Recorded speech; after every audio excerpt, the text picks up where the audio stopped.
নমস্কার, কলিজ কিচেনে সবাইকে স্বাগত জানাচ্ছি। আজ আমি বেগুনের একটা অন্যরকম ভর্তা রেসিপি আপনাদের সাথে শেয়ার করছি।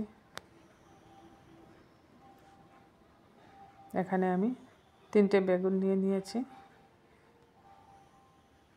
ধুয়ে পরিষ্কার করে 3টে বেগুন নিয়েছি। বেগুনগুলোকে আবার আমি ছুরি দিয়ে ফুটো করে নিচ্ছি।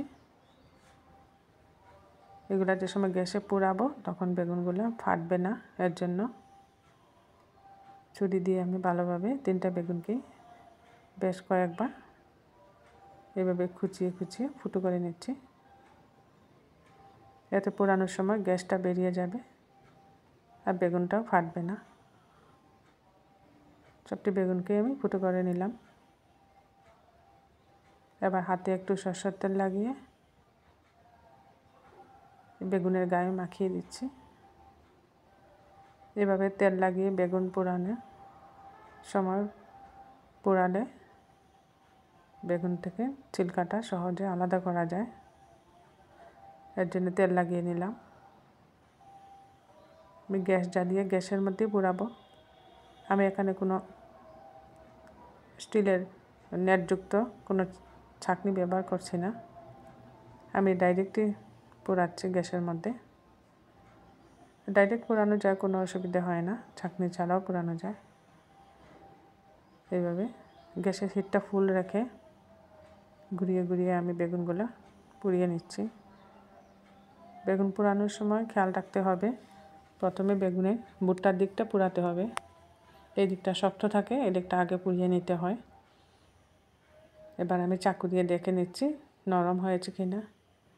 2টা বেগুনই আমার খুব সুন্দরভাবে পোড়া হয়ে গেছে, নরমও হয়েছে। এবার আমি নামিয়ে নিলাম। আরেকটা বেগুন দিয়েছি। বেগুনটাকেও আমি বুটার দিকে পুড়িয়ে নিয়ে নরম করে পুড়িয়ে নামিয়ে নিয়েছি।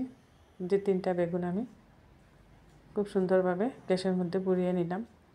একটু ঠান্ডা হোক, ঠান্ডা হওয়ার পর বেগুনের ছিলকাগুলো আমি ছাড়িয়ে নিচ্ছি। এই যে একটা ছাড়িয়ে নিয়েছি, বাকি 2টাও আমি এইভাবে ছাড়িয়ে নিচ্ছি। তেল লাগানোর দরুন দেখুন বেগুন থেকে ছিলকাগুলো খুব সুন্দরভাবে উঠে আসছে। এই যে ছিলকাগুলো খুব সুন্দরভাবে উঠে আসছে। এখনও অনেক গরম রয়েছে বেগুন। এভাবে আমি 3টা বেগুনেরই ছিলকা ছাড়িয়ে নিচ্ছি।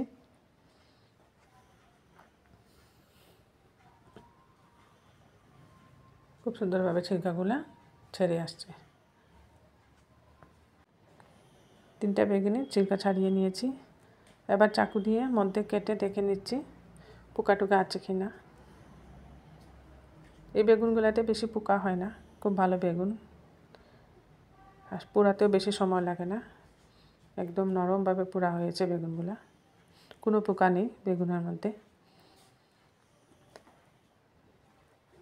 এগুলো পোকা না, কোনো পোকা নেই, ফ্রেশ 3টা বেগুন ছিল আমার। এই 3টা ফ্রেশ বেগুন দিয়েই আমি আজ ভর্তাটা বানাচ্ছি। এবার চাকু দিয়ে এগুলোকে কুচি করে কেটে নিচ্ছি।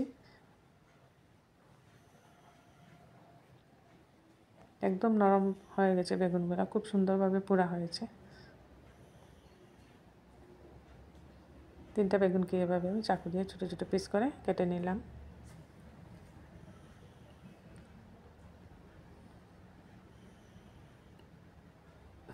দেখুন বেগুনগুলো খুব সুন্দর, একদম কচি বেগুন।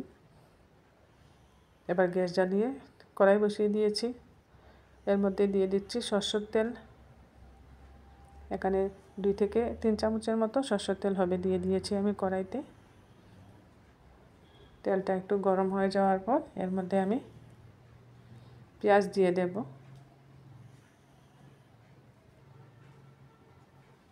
তেল গরম হয়ে গেছে, দিয়ে দিচ্ছি কুচিয়ে রাখা 2টা পেঁয়াজ। এখানে 2টা পেঁয়াজ আমি কুচিয়ে নিয়েছি। 2টা কুচিয়ে রাখা পেঁয়াজ দিয়ে দিলাম।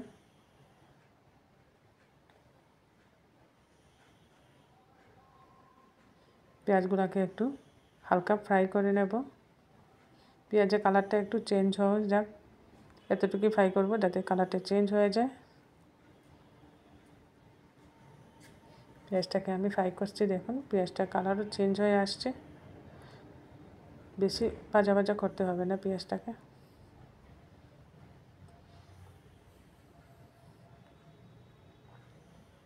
এভাবে বেগুনের ভর্তা বানালে এটা রুটির সাথে খেতেও ভালো লাগে, শুকনা শুকনা থাকে ভর্তাটা।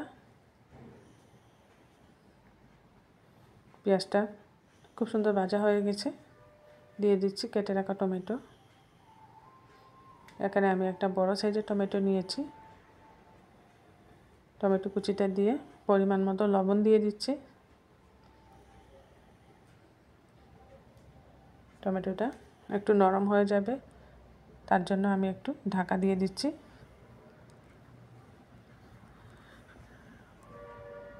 2-3 মিনিট ঢেকে দেওয়ার পর দেখুন টমেটোগুলো একদম নরম হয়ে গেছে। এই যে একদম গলে গেছে টমেটোগুলো, খুব সুন্দরভাবে সিদ্ধ হয়ে গেছে টমেটো।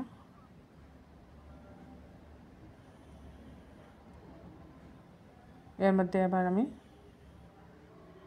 যে বেগুনগুলা পুরা বেগুন কুচিয়ে রেখেছিলাম, সেই পুরা বেগুনগুলো আমি এর মধ্যে দিয়ে দিচ্ছি। এর আগেও আমি বেগুনের রেসিপি শেয়ার করেছি আপনাদের সাথে, সেটা অন্যরকমভাবে বানিয়েছিলাম। আজ এটা ফ্রাই করে বানাচ্ছি বেগুন ভর্তা। ভালো করে পেঁয়াজ আর টমেটোর সাথে বেগুনটাকে মিক্সড করে নিতে হবে। গুঁড়া মশলাও দিতে হবে এর মধ্যে। গুঁড়া মশলার মধ্যে আমি দিয়ে দিচ্ছি হলুদের গুঁড়া 1/2 টিস্পুন, জিরের গুঁড়া 1/2 টিস্পুন, সামান্য ধনে গুঁড়া দিলাম। আর শুকনো লঙ্কার গুঁড়া দিতে হবে না এর মধ্যে, কাঁচা লঙ্কা কুচি দেব এর জন্য। গুঁড়া লঙ্কা দিলে খেতে বেশি ভালো লাগে না, কাঁচা লঙ্কা কুচি দিলেই এই ভর্তাটা খেতে খুব টেস্ট হয়। এভাবে ভালো করে এখন মশলা, বেগুন, পেঁয়াজ সবগুলো এভাবে নাড়িয়ে নাড়িয়ে ফ্রাই করে নিতে হবে।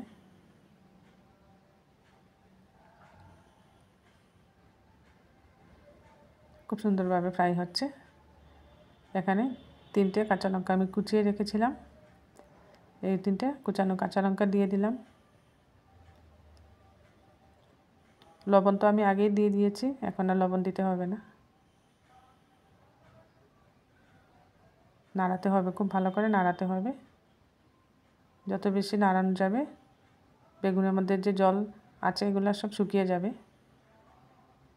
এভাবে নাড়িয়ে নাড়িয়ে ভর্তাটা মিক্সড হবে ভালোভাবে, আর ভাজা ভাজা হয়ে যাবে।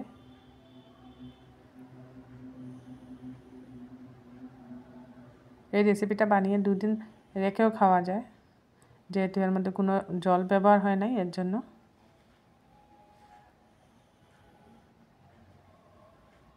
দেখুন খুব সুন্দর কালার এসছে, খুব সুন্দর কালার এসছে।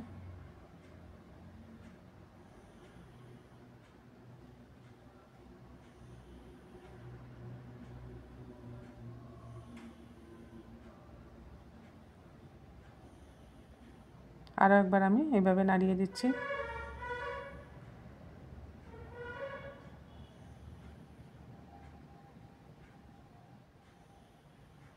দিয়ে দিচ্ছি ধনেপাতা কুচি।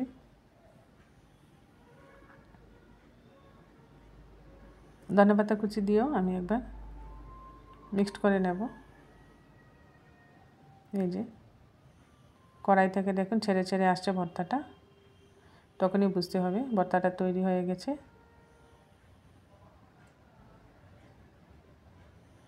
খুব সুন্দরভাবে ভর্তাটা হয়েছে, যেহেতু বেগুন কচি ছিল বেগুনগুলো, এর জন্য।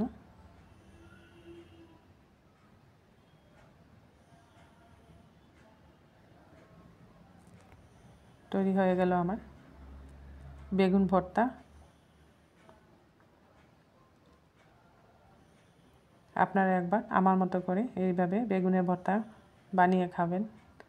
কমেন্টে অবশ্যই জানাবেন কীরকম হলো এই ভর্তাটা খেতে। বানিয়ে নিলাম বেগুন ভর্তা।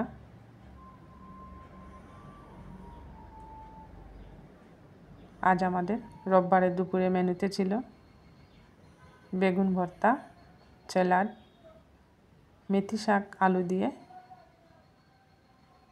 আর রোববারের স্পেশাল মটনের লাল ঝুল। এটাই আজ আমার দুপুরের রোববারের মেনু।